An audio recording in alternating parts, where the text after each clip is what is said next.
Bendito es el fruto de tu vientre, Jesús. Santa María, Madre de Dios, ruega por nosotros pecadores, ahora y en la hora de nuestra muerte. Amén. María, Madre de la Iglesia, ruega por nosotros. del Padre, del Hijo y del Espíritu Santo. Amén.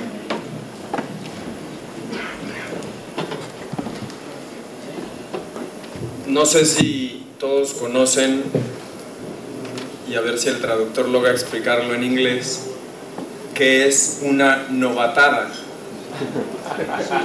Veo que los que hablan español entienden bien qué es una novatada. Un novato es the rookie. Entonces, al novato, cuando de algún modo es introducido a un grupo, se le hace una especie de bienvenida, bautismo, un poco entre broma y realidad. Por ejemplo, ahí en México al menos, cuando uno llega a la universidad, a los del primer semestre en la universidad se les hace alguna novatada, ¿no? Para que sepan lo que es la vida de la universidad.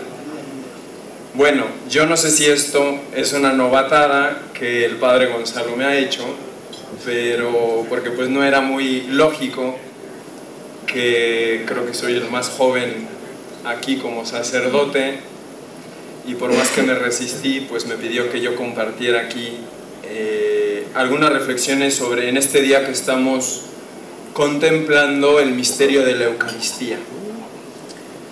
También estaba pensando que, no sé si soy el único, pero si no el único casi, todavía estudiante. Yo sigo en la universidad y este semestre tomé un curso sobre la Eucaristía, precisamente. Un curso muy interesante donde el profesor hacía una síntesis de los elementos dogmáticos, por un lado, espirituales, por otro, y litúrgicos, haciendo de todo una unidad.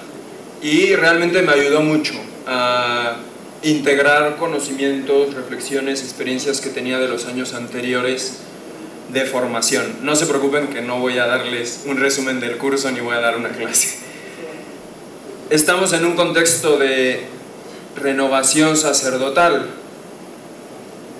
Yo tengo 1 año y medio como sacerdote. Aquí pues no sé quién sea nuestro hermano mayor en el sacerdocio, pero pues ya hay quien está pues después de los 40 de sacerdocio. Y para los que somos más jóvenes es muy hermoso pues verles a ustedes. Para mí es muy hermoso, muy edificante, muy motivador ver a mis hermanos mayores fieles, fervorosos, luchando por el Señor, por su reino. Y por eso lo que voy a hacer aquí es pues hacer simplemente algunas reflexiones no muy ordenadas, porque tampoco es que lo he preparado un poco en estos tiempos libres que ha habido aquí y allá. Voy a aprovechar que tampoco hay colombianos, no hay nadie colombiano, ¿verdad? No. Leímos en el seminario hace 1 año, un libro que se llama Operación Jaque. No sé si alguien lo ha leído o lo conoce. Es la historia del rescate de unos rehenes colombianos, de unas personas que las FARC, las Fuerzas Armadas Revolucionarias de Colombia, o como se llamen, ya saben ustedes que tenían mucha gente secuestrada, y este libro narra, un poco novelado, cómo rescataron a un grupo de 7 rehenes. Todo el libro tiene lugar, y digo, son hechos reales, un poco novelados, todo el libro tiene lugar en 5 días, ¿no? Y es un libro de sus 200, 300 páginas, y te va narrando detalle a detalle cómo estas personas fueron rescatadas. Y es muy interesante ver cómo ellos, los rehenes, van reflejando lo que sentían en ese momento, porque lo están contando en retrospectiva. Y es muy interesante ver los que van a salvarlos, lo que van experimentando. Obviamente era algo complicado, era una operación delicada en la que podían acabar muriendo los rehenes, o sea, sus vidas estaban en riesgo los que iban a rescatarles. Y ese libro lo leímos un poco antes de mi ordenación sacerdotal, me inspiró para mi homilía en la primera misa. ¿Por qué? ¿Qué tiene que ver eso? Porque cuando llegan por fin los salvadores o los rescatadores, se encuentran con que uno de los rehenes no coopera con ellos para ser salvado. No está de acuerdo con su estrategia, no entiende qué es lo que están haciendo y no coopera. Y todo eso me trajo una serie de reflexiones sobre qué significa ser salvado. ¿Qué significa ser salvado? No sé quién aquí ha estado en peligro de muerte alguna vez en su vida. Yo personalmente no. Pero si me pongo en la carne de estas personas, me imagino lo que sentían en esos momentos. ¿Qué significa ser salvado? Significa que yo pensaba que me iba a morir y alguien me dio una mano y me libré de ese peligro. Ahora, ¿qué se requiere para ser salvados? Primero, necesitar ser salvado, estar en un peligro, estar en una situación en la que me falta algo. Segundo, querer ser salvados. De nada sirve que alguien me venga a salvar si yo no quiero ser salvado. Y no solo eso, tercero, y lo que en este libro se reflejaba, dejarse salvar. Yo puedo decir, quiero que me salven, pero si el que me viene a salvar me dice, dame la mano y te jalo, y yo le digo, no, me da miedo, no me dejo salvar. Cooperar con la gracia de Dios en nuestra vida, a esto es a lo que quería llegar. Cristo, nuestro Salvador, estoy seguro que todos nosotros queremos no solo ser salvados nosotros, sino cooperar en la salvación de las almas con Dios. Pero para esto necesitamos primero dejarnos salvar. Dejar que una y otra vez la gracia de Dios toque mi vida. Estamos en los lugares santos donde revivimos nuestra salvación. Hoy mismo hemos estado en el cenáculo, venimos del cenáculo, aunque las circunstancias externas pues quizás no sean las que quisiéramos.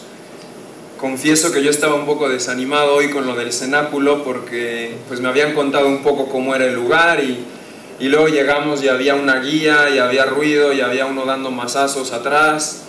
Y yo dije, creo que aquí no voy a poder rezar ni 10 minutos. Y le dije al padre Gonzalo, ¿no? Le dije, ¿estás seguro que vamos a rezar aquí una hora? Y sin embargo, comentábamos después los padres saliendo, fue providencial que después de unos minutos se hizo un silencio y tuvimos realmente media hora en la que creo que casi nadie entró una señora que estaba rezando también muy fervorosamente y pudimos meditar la palabra de Dios, rezar y estar ahí en ese lugar donde Cristo instituyó este sacramento. Es una bendición que podemos agradecer hoy a Dios. Estamos en estos lugares santos, recordando hechos que sucedieron en un momento y en un lugar de la historia. Aquí siempre llega la tentación de empezar a decir cosas del curso que estudié, pero mejor resisto la tentación. Todo en estos días nos habla de estos misterios.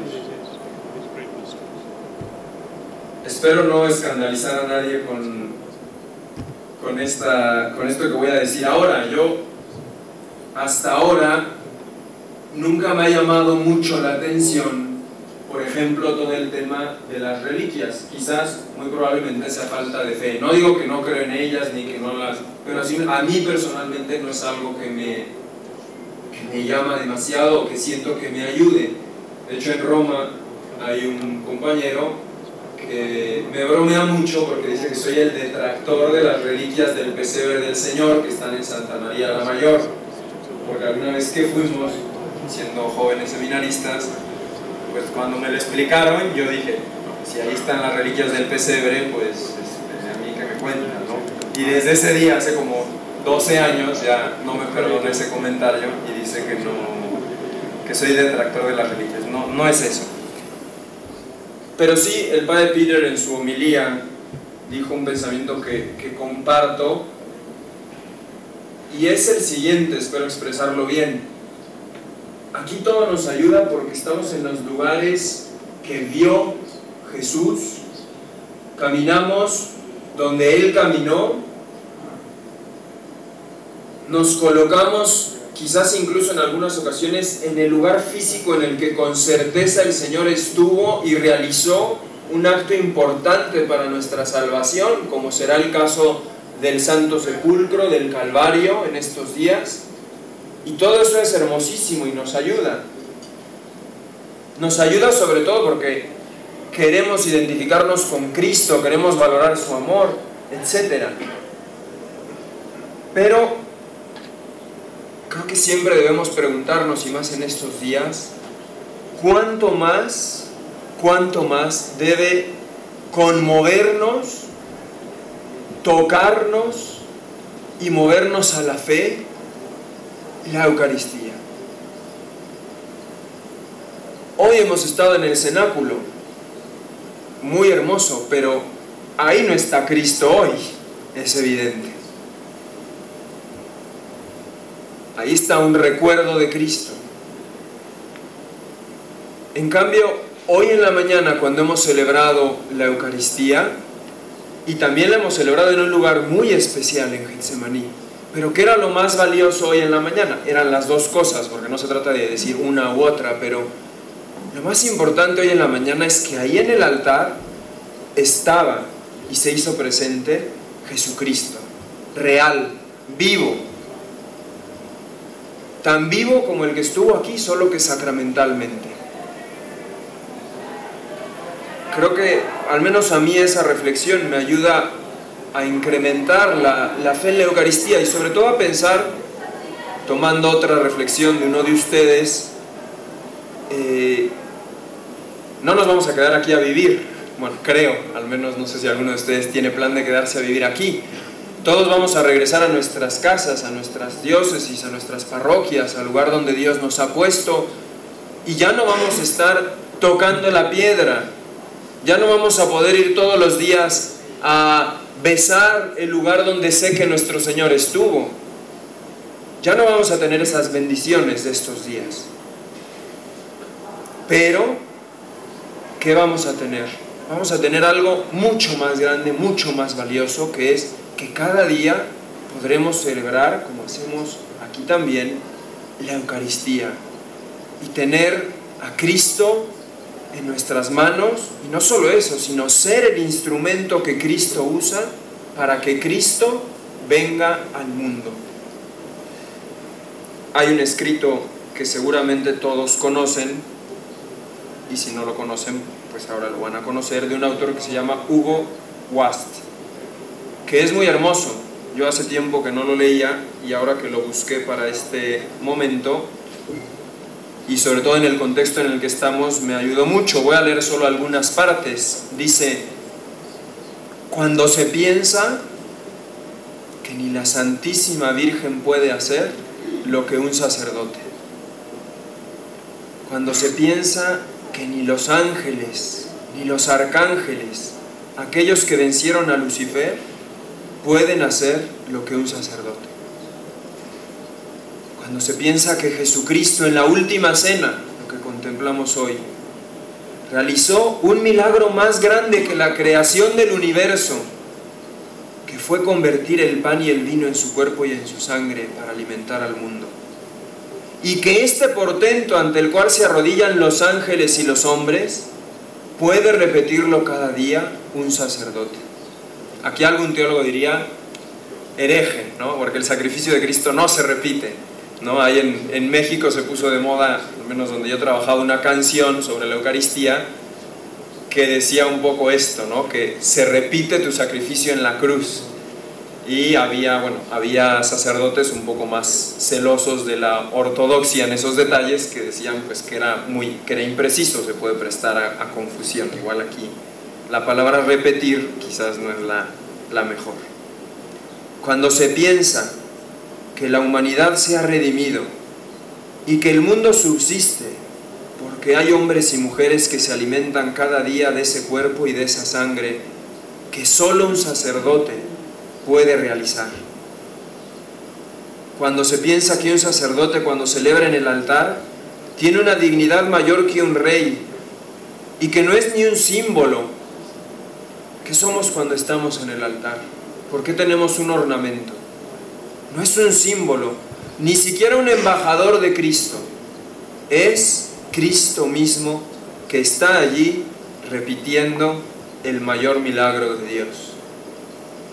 Cuando se piensa que el mundo moriría de la peor hambre si llegara a faltarle ese poquito de pan y ese poquito de vino, entonces uno comprende que durante media hora cada día será mucho más que todas las dignidades de la tierra y todos los santos del cielo, pues será Cristo mismo. Tú, yo, cada uno de nosotros sacerdotes, somos Cristo mismo, sacrificando su cuerpo y su sangre para alimentar el mundo. Quizás ahora pasando a cosas un poco más vivenciales, pues quería, sobre esto mismo que comentaba de las reliquias, esta misma idea también pues la vi en Orvieto. No sé si algunos de ustedes conocen Orvieto, Bolzano, que es donde nace la fiesta del Corpus Christi, y cada año en esta solemnidad se hace una procesión hermosísima, religiosa y digamos culturalmente, en cuanto a que se hace con todo el folclore, ¿no? Con trajes medievales, con banderas, pero también con mucha devoción, con mucha profundidad.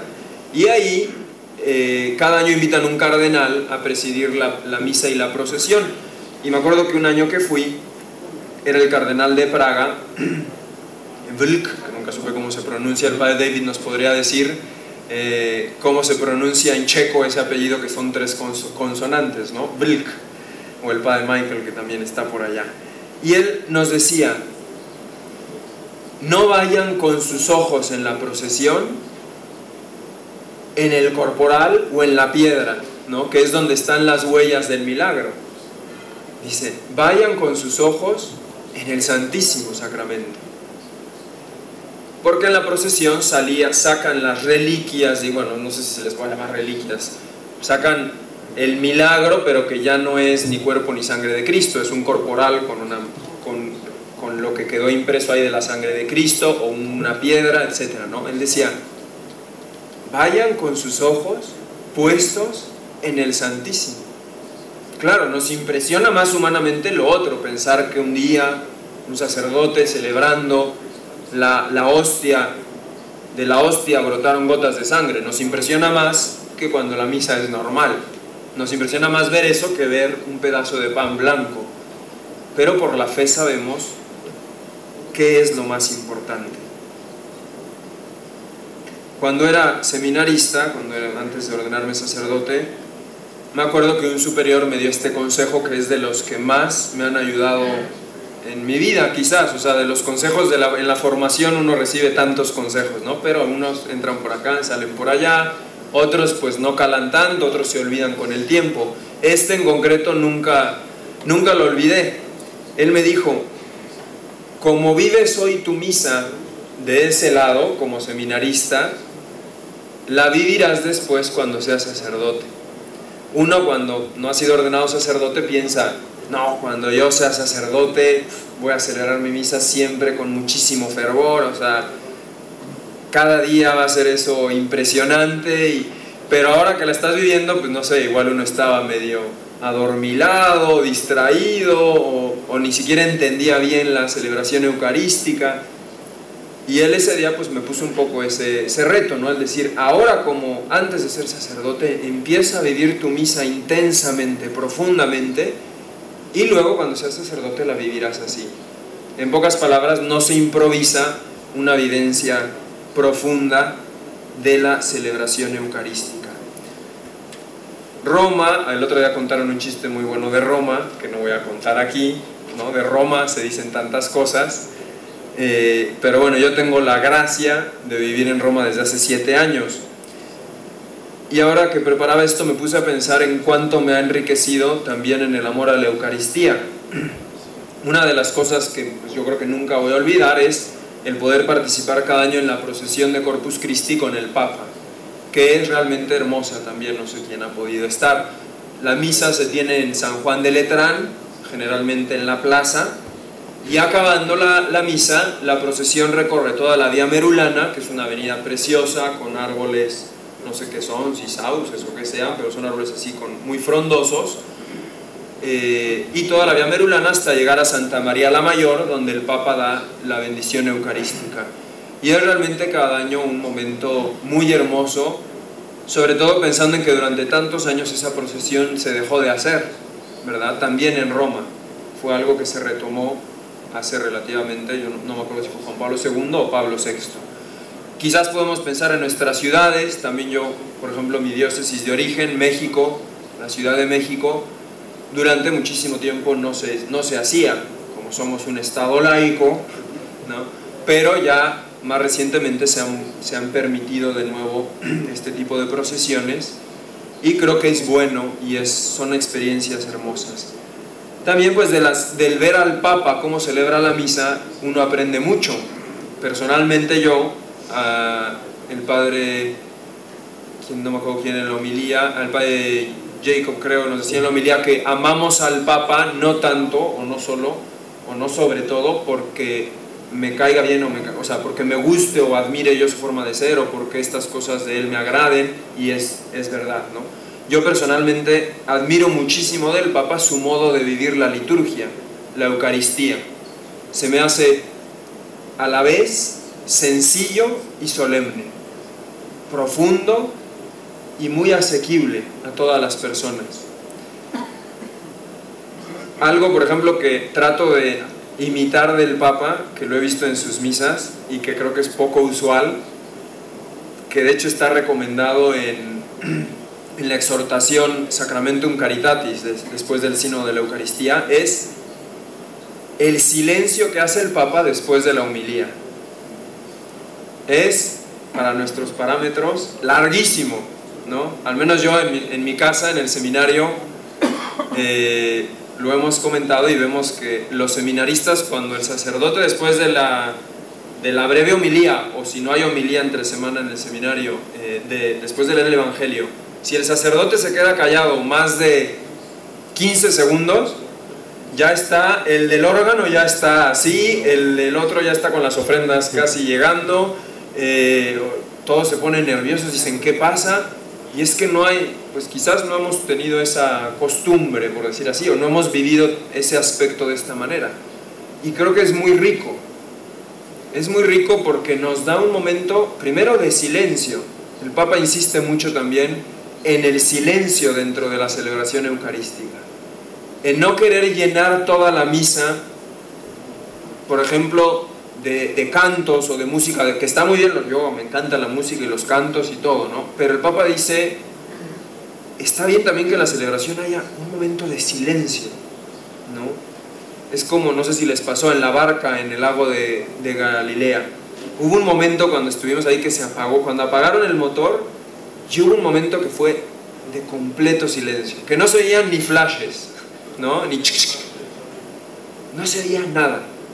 Y a mí me gustó muchísimo, o sea, a mí disfruto esos momentos de silencio. Y creo que en la Eucaristía también. Tampoco se trata de estar ahí media hora, ¿no? Meditándole, no, pero un minuto, ¿por qué no? O medio minuto, una pausa realmente para decir ¿qué hemos recibido hoy en la mesa de la palabra de Dios? ¿Qué nos ha dicho hoy Dios en el Evangelio? A mí. Y profundizar y dejar que cale. Eso es un detalle, por ejemplo, que he aprendido del Papa. Otra experiencia en Roma que he tenido es poder participar en misas de diversos ritos.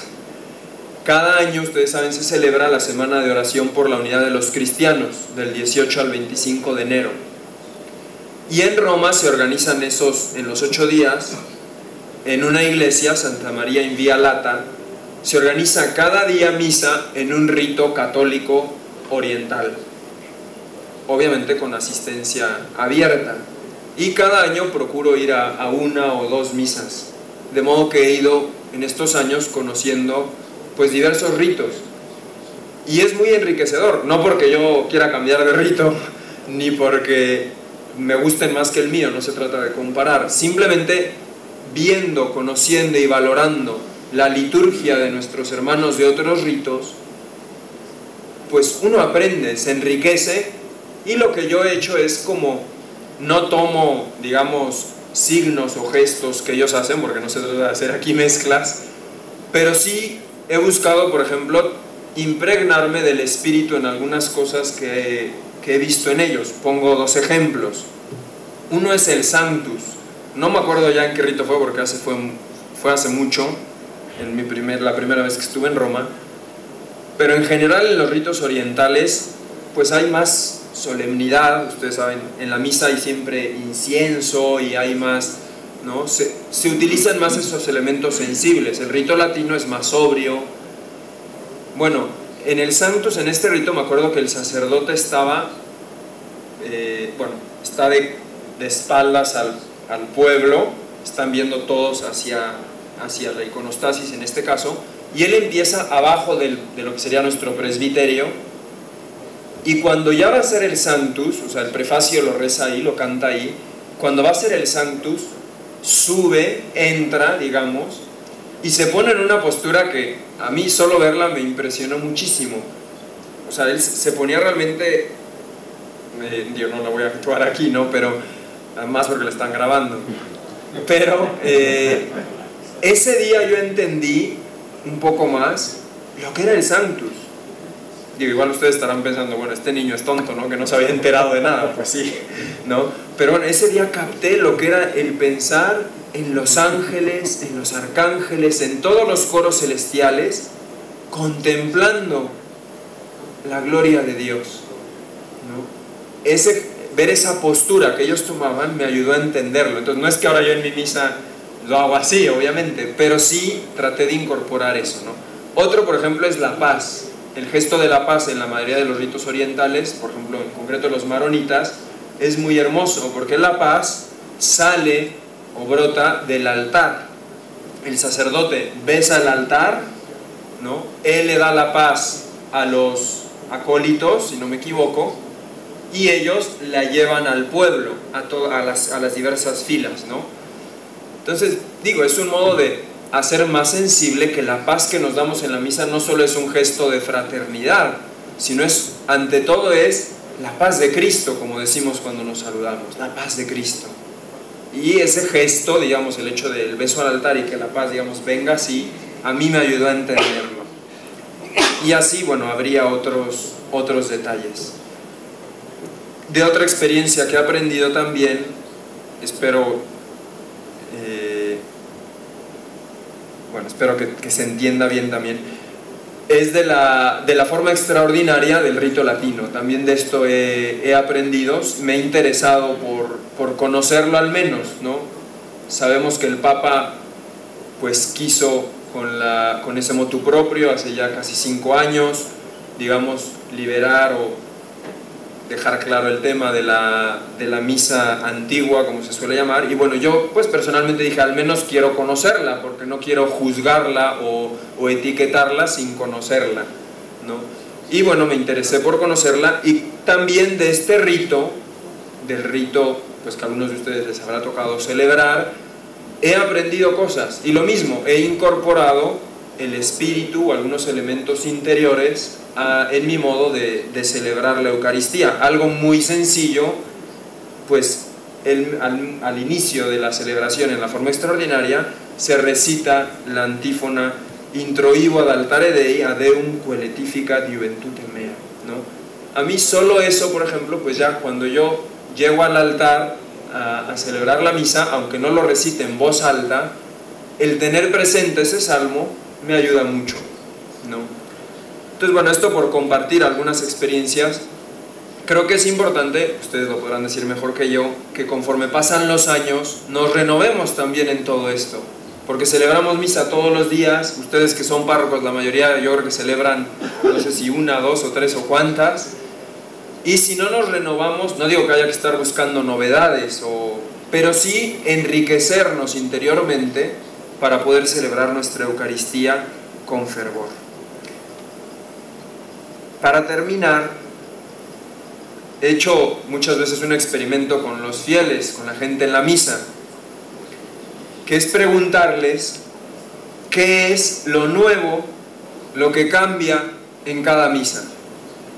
No lo voy a hacer ahora con ustedes, obviamente, pero me llama mucho la atención que es infalible, ¿no? Casi el 100% de la gente, si le dices ¿qué es lo nuevo? ¿Qué es lo que cambia en cada misa? La homilía, y ya los muy avanzados, las lecturas, y ya lo máximo, las oraciones, ¿no? Que cambian, se dan cuenta de que cambian las oraciones de la misa, o sea, la colecta, etc. Y digo, eso es verdad, que eso cambia en cada misa, y eso es, en cierto sentido, nuevo en cada misa, aunque sea un ciclo. A mí me ayudó mucho un día una reflexión de un sacerdote en una plática que nos hizo esta pregunta. Y él nos dijo, lo nuevo en cada misa es lo que tú pones junto con la ofrenda de Cristo en el altar. Eso es lo nuevo en cada misa. Cuando las ofrendas llegan al altar y el sacerdote va a ofrecer el pan y el vino que después van a ser consagrados, lo que tú pones cada día es nuevo. Porque cada día llegamos a la misa con nuestra cruz, con nuestras alegrías, con nuestros afanes por el reino de Cristo, con nuestras intenciones, con nuestras luchas, y eso cada día es nuevo. Y eso cada día lo podemos poner en la patena, en el cáliz, junto con el pan y el vino. Eso es lo nuevo en cada misa. No es lo único, ¿no? Pero creo que eso nos ayuda a participar en la misa no solo como quien ofrece a Cristo, sino como quien se ofrece con Cristo.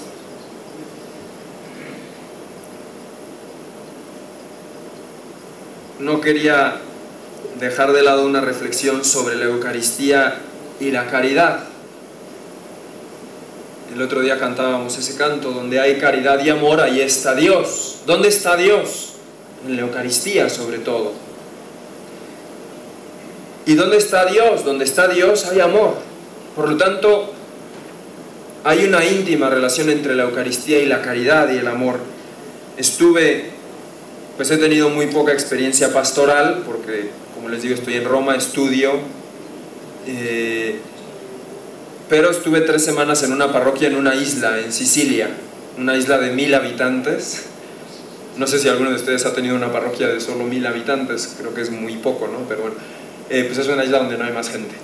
Entonces estuve ahí 3 semanas, y había una persona de la isla que por pura caridad cristiana cuidaba a un enfermo, una persona, un alemán que llegó a la isla hace muchos años, pero estaba solo, no se casó, era un hombre solo, y estaba enfermo, ya muy enfermo, y esta mujer lo cuidaba día y noche, desayuno, comida, cena, medicinas, sus cigarros, porque era un hombre que no podía dejar el cigarro, entonces era chistoso porque estaba en la cama, pero con su cigarro en la boca, y esta mujer realmente se desvivía. Yo celebraba misa de 6 de la tarde, y iba luego a llevarle la comunión a este enfermo y a la señora, y nos quedábamos un rato ahí a acompañarle. Ese día era jueves y iba a haber adoración nocturna en la isla, bueno, en la parroquia, y venía conmigo en italiano le dicen la perpetua, la mujer que, no sé cómo le dicen en español, en España, pues la mujer que está todo el día ahí cuidando la iglesia y que atiende un poco al párroco, etcétera, ¿no? Que la ama. Bueno, estaba la mujer, vino conmigo, y también era un poco la promotora de la vida de la parroquia, etcétera. Entonces llegamos a ver al enfermo, y ella le dice a Delfina, que era la que cuidaba al enfermo, le dice: Delfina, hoy hay adoración nocturna, no faltes, ¿no? Pues ella con mucho celo estaba promoviéndole que no faltara. Y esta mujer, que estaba hecha polvo, la verdad, también era madre de familia, ama de casa, trabajaba en la escuela, o sea, no era una mujer que no tenía nada que hacer, con mucha caridad, pero también muy intensamente, y a mí me impresionó mucho, le dijo: Ana, le dijo, yo esta noche hago mi adoración aquí? ¿Por qué mi Cristo está aquí?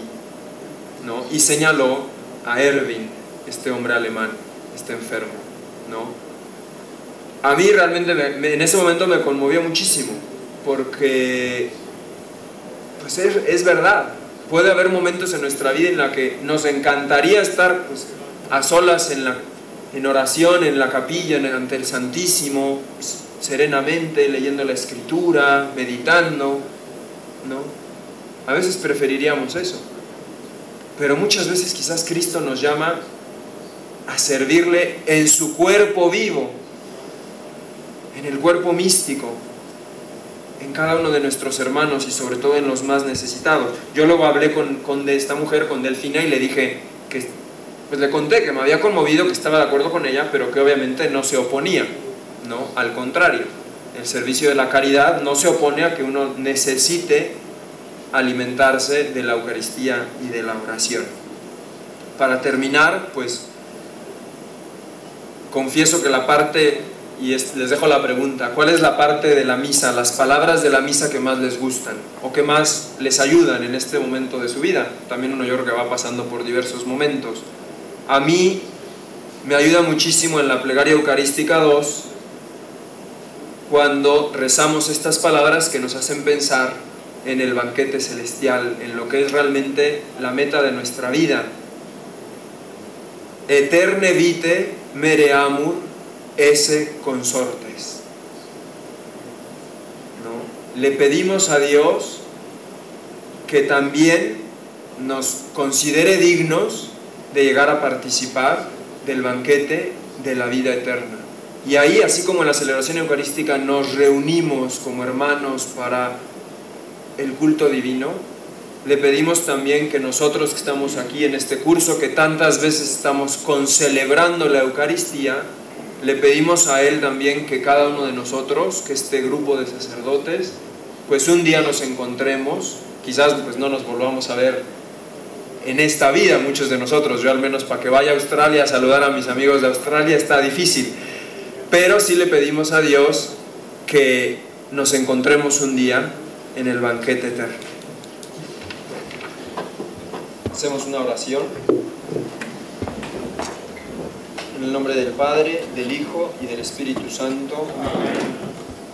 Te damos gracias, Señor, por todos tus beneficios, a ti que vives y reinas por los siglos de los siglos. Amén. María, Madre de la Iglesia, ruega por nosotros. Un aplauso para Ignacio.